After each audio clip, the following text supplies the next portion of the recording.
학습하고 리뷰 테스트를 하는데 리뷰 테스트의 방식하고 여태까지 수업이 어떤 식이었는지 그리고 조금 더 명확하게 구체적으로 설명해주는 시간이 될 거예요.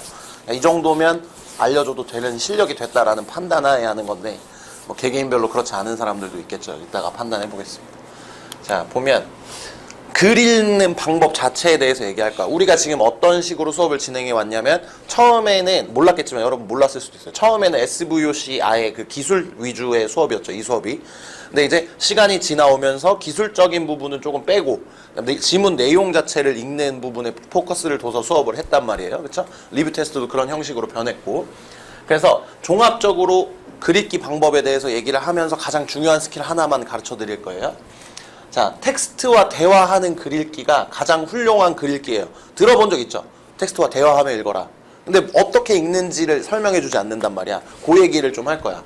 그러니까 우리가 텍스트와 대화하면서 글을 읽으면 물리가 튼다라고 표현해요. 문장의 이치가 텄다 이런 식으로 표현한단 말이야. 결국 똑같은 글을 읽고 어느 정도 정보를 뽑아내는 양의 차이가 실력을 결정하는데 그것의 가장 효율적인 방법에 대해서 오늘 설명할 거고 제가 아까도 말씀드렸지만 제 장사 미천의 가장 큰 부분입니다. 자, 그러면 어떻게 대화할 것인가? 텍스트와 대화를 하라는데 어떻게 하는 건가? 글의 내용을 연결해가며 읽는다. 계속 제가 얘기한 거죠. 수능은 처음부터 끝까지 똑같은 얘기 할 것이다. 연결해라. 연결하는 여러 가지 방법 중에서 가장 중요한 방법을 설명을 할 겁니다. 자, 글쓰기 방법론에 대해서 이해를 하면 글을 읽는 방법에 대해서 좀 더 이해할 수가 있어. 자, 봐봐. 글쓴이가 전달하고 싶은 아이디어가 있어. 내가 이걸 가르쳐주고 싶단 말이야. 남들한테. 모든 인간은 관종이야. 글을 쓴다는 것 자체도 관심 종자의 행위란 말이야. 그리고 가만히 있으면 되는데 내 말을 전하고 싶은 그 욕구가 있단 말이야. 근데 처음 생각해보면 내가 전달하고 싶은 아이디어는 아주 간단해요. 아주 단촐한 문장일 거란 말이야. 예를 들면 사람은 야채를 먹어야 한다. 근데 누군가가 와서 너 야채를 먹어야 돼. 이렇게 했을 때 설득력이 있어 없어? 없기 때문에 긴 글로써 설득력을 높이는 거야. 이 사람이 하고 싶은 얘기는 뭐야? 이 아이디어 간단한 거 하나인데 그 아이디어를 효과적으로 전달하기 위해서 글의 양은 늘어날 수밖에 없는 거예요. 오케이? 그럼 우리가 글을 읽어서 파악해야 하는 것은 원래의 아이디어인 거지. 그치? 요거를 이해하세요. 자, 그래서 어떻게 글을 쓰냐? 서론에 후크를 해요. 후크는 이제 갈고리를 얘기하는 거지. 사람을 건다고 표현해. 독자의 흥미를 유발해. 그러니까 다 똑같아. 이게 유튜브로 따지면 썸네일 같은 효과죠. 우리 썸네일을 보잖아. 그러면 재밌을 것 같아 하면 들어가는 거지. 글의 첫 문장도 마찬가지야. 이걸 재밌을 것 같은데 읽어보자라는 흥미를 유발하기 위해서 서론을 써요. 오케이? 첫 번째. 그 다음에 후크한 개념에 대해서 본론에서 설명을 해줘야 돼. 정확하게. 자, 따져보면 얘가 유튜브로 따지면 썸네일이고 얘가 실제 동영상이야. 근데 우리가 가장 분노하는 건 뭐야? 썸네일하고 본론이 일치하지 않을 때 분노하잖아. 글이라는 거, 좋은 글, 수능에 등장하는 좋은 글들은 서론과 본론이 아주 밀접하게 연관이 되어 있어야만 해. 그래서 우리가 이 개념은 무조건 알고 있어야 되고 결론은 일단 글 읽는 방법에선 빼세요. 왜냐하면 글이 두괄식이냐 미괄식이냐 등등에 따라서 결론은 변화하니까 그 성격 자체가 서론과 본론만 딱 생각하는 거야. 자, 근데 어차피 아까부터 얘기했지만 글은 처음부터 끝까지 똑같은 얘기를 할 거란 말이야. 글을 연결해가면서 읽어야 되는데 똑같은 얘기를 하는데 그 똑같은 말을 여러 번 쓰는 것은 우리가 뭐라고 하냐면 좋은 방법이 아니라고 생각해. 왜? 동어 반복은 그래서 피해야 될 것 중에 하나야. 어떤 관점에서? 흥미의 관점에서. 똑같은 얘기 계속하면 재미없단 말이야. 그래서 이 과정에서 재진술이 핵심이 돼요. 재진술. 패러프레이징이라고 하는 이 재진술이 핵심이 되는데 문제는 우리가 패러프레이징인 걸 못 본다는 데 있는 거잖아. 그치? 그래서 패러프레이징을 잡는 여러 가지 방법 중에 가장 중요한 방법을 지금부터 설명을 할 거예요. 자, 재진술의 핵심 개념 중에 하나가 상위어와 하위어예요. 들어본 사람? 상위어와 하위어. 국어에서도 굉장히 중요한 개념이 돼. 자, 하이퍼님, 하이포님 이렇게 얘기하는데 여러분이 용어는 알 필요가 없어요. 근데 왜 적었느냐? 용어를 딱 보여주는 순간 어떻습니까? 흥미가 유발되죠. 후크를 하는 거예요. 이렇게 약간 뭔가 있어 보이고. 자, 상위어의 특징은 어떠냐면 단어가 쉬우나 뜻이 명확하지 않아.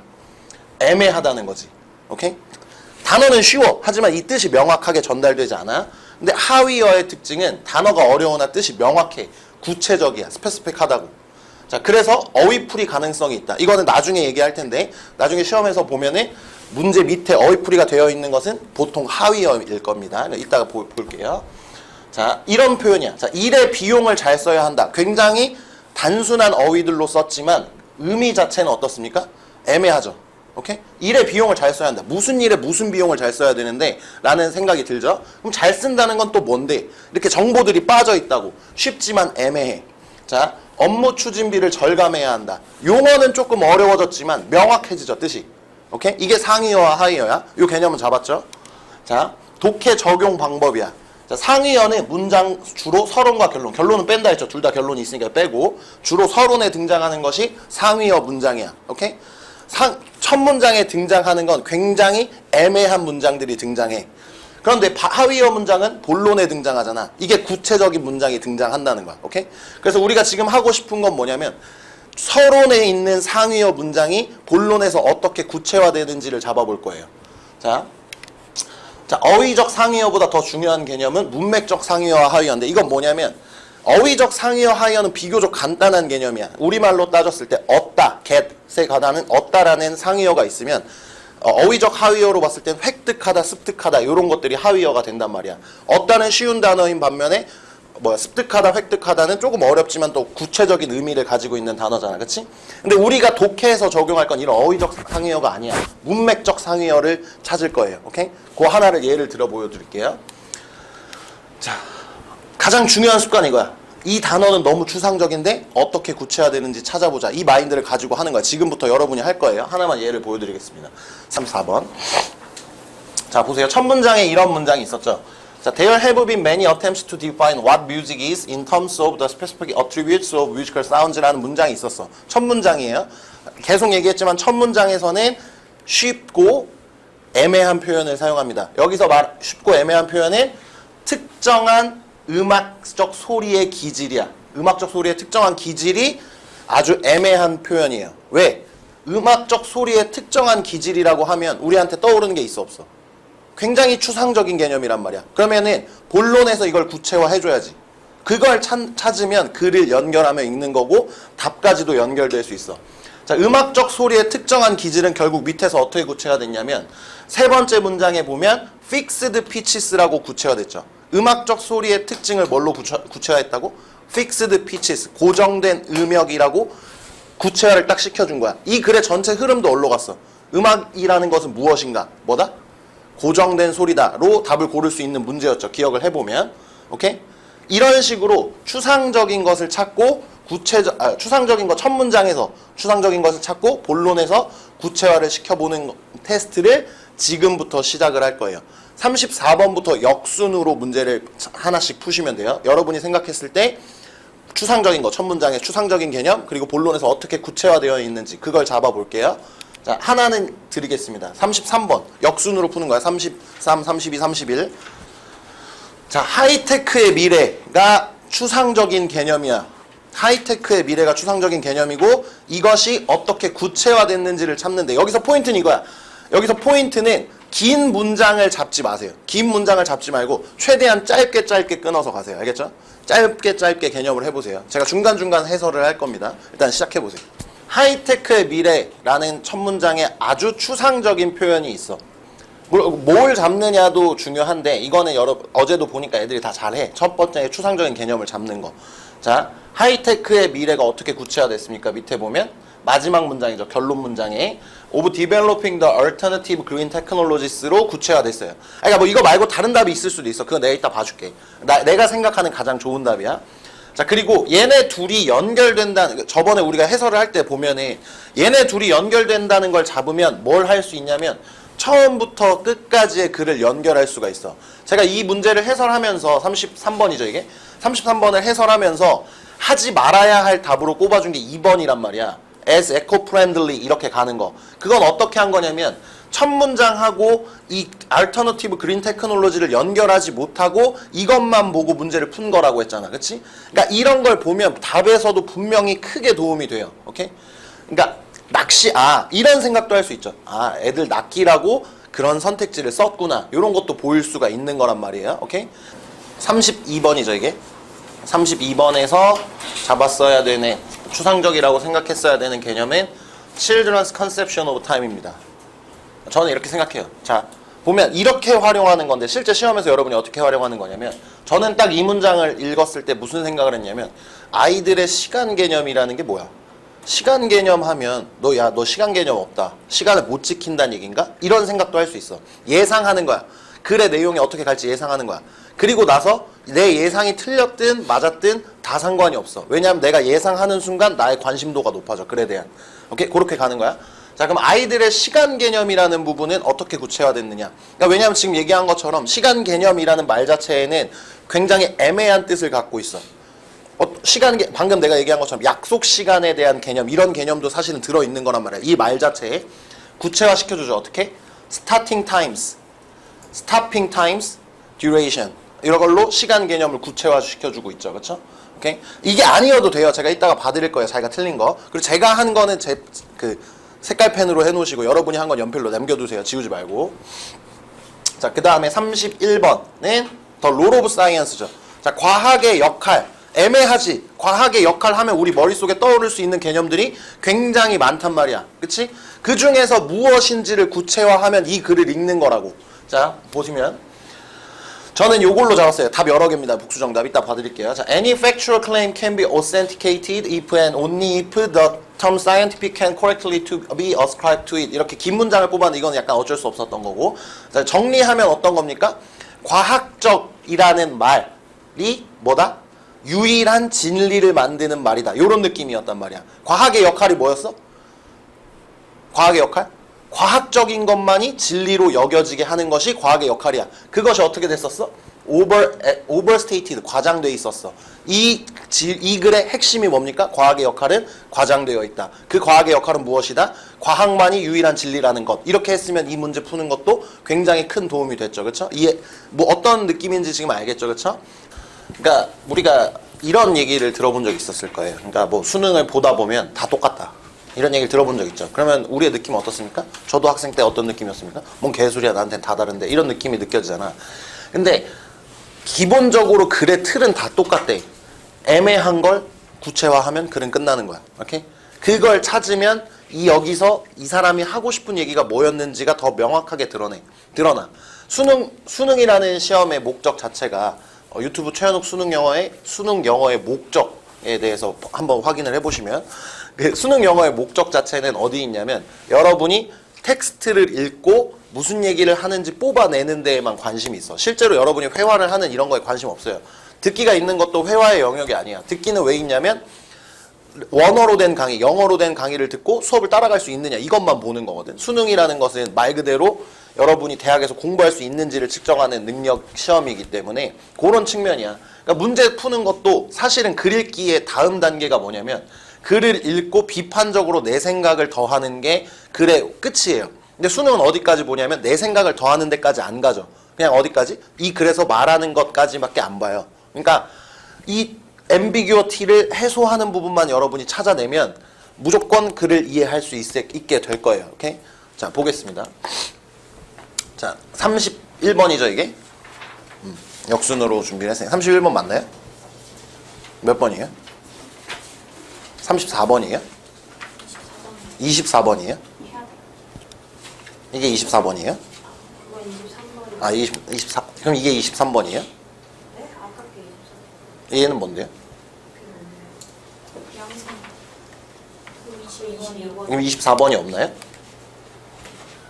24번이 뭐였죠? 침입 안 해도 됩니다. 미안합니다. 왜냐하면 침입은 해줄게요. 자, 인베이전 그 지문이죠. 인베이전 지문에 바로 옆에 해소를 해버렸어요. 뭘로? 전치사로. 인베이전이 당연히 추상적인 개념이죠. 바로 옆에 구체화시키죠. 뭐야? natural community by non-indigenous species 뭐 이렇게 돼 있을 거예요. 거기 바로 구체화가 돼 있기 때문에 상관이 없죠. 그거는 첫 문장에 앰비규어티가 없이 아예 해소하고 시작하는 글인 거니까. 자, 그 다음에 23번으로 오겠습니다. 자, 보면 competent moral agents가 추상적이죠. 도저히 이해할 수 없는 개념이야. 뭐 완벽한 도덕 행위자가 뭔 개념이야? 라고 생각하는데 다음 문장에 있죠. A bit of dissent that qualifies them for membership. 모럴 에이전트라는 것의 개념은 뭐야? 사회의 구성원으로서 인정받을 만한 예의를 가지고 있는 것이 모럴 에이전트의 개념이 되는 거죠. 그렇죠? 그리고 이 글의 핵심은 어디로 갑니까? 모럴 에이전트는 사회에서 인정받을 만한 예의를 갖추는 거야. 그건 언제 얻는 거다? 선천적인 것도 아니고 후천적인 것도 아니야. 둘 다 합쳐져서 만들어진다라는 것이 이 글의 핵심이 됐죠. 그렇죠? 그러니까 앰비규어티를 해소하면 글의 흐름을 명확하게 볼 수가 있어요. 그렇죠? 이런 건 딱 까먹지도 않아요. 읽다 보면. 다음 봅시다. 자, 그 다음에 여기 보면 desire to count sheep이죠. 그렇죠? 양을 세려고 하는 욕구야. 양을 세려고 하는 욕구를 보면 저는 솔직히 어떤 느낌이 드냐면 양을 세려는 욕구를 보는 순간 저는 이 생각을 할 것 같아요. 잠잘 때 양 세는 건가? 이런 생각도 할 수 있잖아. 그렇지? 애매하단 말이야. 앰비규어티가 있는 거야. 이 말 자체에. 바로 해소하죠. 뭘로? 이코노믹 액티비티로. 이게 양을 세는 욕구라는 것은 결국 뭘로 연결돼? 경제적인 활동으로 연결돼. 그래서 이 글의 전체 주제는 뭐였습니까? 경제적인 욕구가 문자를 발명했다가 이 글의 핵심이었죠. 그렇죠? 이해되죠? 그 다음에 이거는 너무 뻔하죠. 그렇죠? 데이터베이스 인스팅트 혹은 improvisatory instinct 둘 다 잡았어도 상관없어요. 데이터베이스 인스팅트 or improvisatory instinct를 잡는 건데 얘는 어떻게 구체화 됩니까? 밑에 보면 a stable rote run database로 구체화 되죠. 이 데이터베이스 인스팅트는. 그리고 밑에 어휘풀이가 있죠. 기계적으로 암기한. 데이터베이스 인스팅트라는 말을 보고 이해할 수 있는 인간은 이 전 세계에 없었어요. 오케이? 근데 그걸 밑에 보니까 얘가 뭐라는 거야? 데이터베이스 인스팅트라는 것은 기계적으로 암기한 것이구나. 반면에 improvisatory instinct는 뭐야? 기계적으로 암기한 것이 아닌 다른 개념이야. 여기에서 뭘로? creativity나 creative usage of 블라블라로 나온 그 개념이야. 그 두 개념을 명확히 잡았으면 이 문제를 틀릴 수가 있었나요? 죽어도 없죠. 그렇죠? 오케이. 어떤 느낌인지 알겠죠? 자, 그 다음에 마지막인가요, 이게? 자, probably the biggest roadblock to play for others인데 요거는 사실 여기까지 갔어도 예뻐요. to play for others. 근데 저는 최대한 짧게 해보려고 roadblock으로 한 거죠. 자, 주어진 애매한 단어는 roadblock, 장애물이에요. 장애물? 무슨 장애물이? 어떤 장애물이지? 이렇게 생각하는 거야. 보면 어떻게 돼 있어?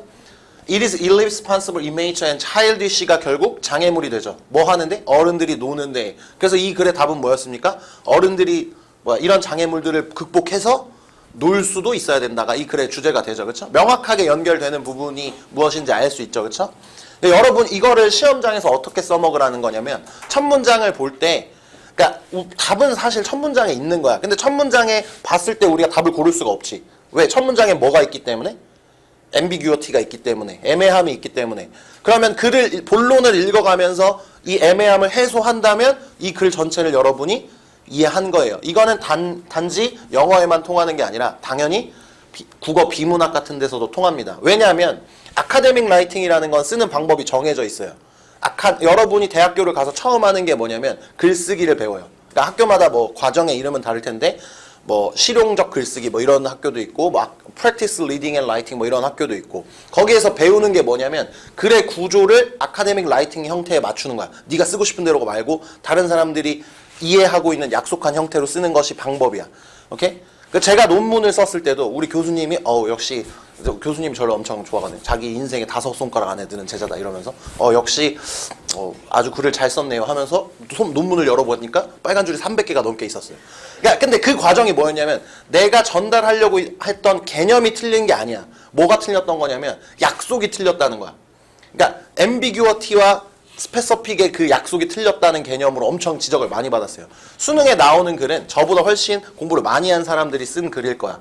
공부를 많이 했다는 건 결국 자신의 아이디어를 많이 표출해봤다는 거야. 글로써. 그 사람들은 다 약속된 방식으로 글을 쓸 거예요. 앰비규어티와 해소. 그걸 생각하고 글을 읽으시고 시험을 볼 때도 첫 문장을 보면 이 개념이 뭘까 생각하고 연결하면 답 그냥 보일 겁니다. 알겠죠? 그렇게 앞으로 해보시면 되고 제가 1대1로 이제 첨삭을 하도록 하겠습니다.